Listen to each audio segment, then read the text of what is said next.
Hey everyone, welcome back. In this video, I'll be showing you guys how to log in into your Spotify account step by step.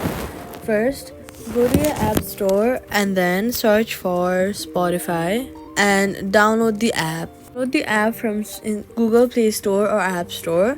Then once it is installed, open the app.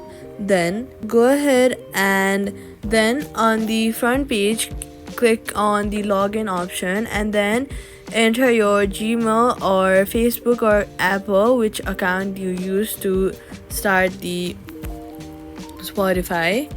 Then choose the account you previously used to open Spotify with, and then you could use your Face ID to sign in or your password if you do not have the option to sign in with Face ID. Click continue, and then this is how you can log in into your Spotify account. If this video helped you, do not forget to like, subscribe, and turn on notifications for more helpful guides.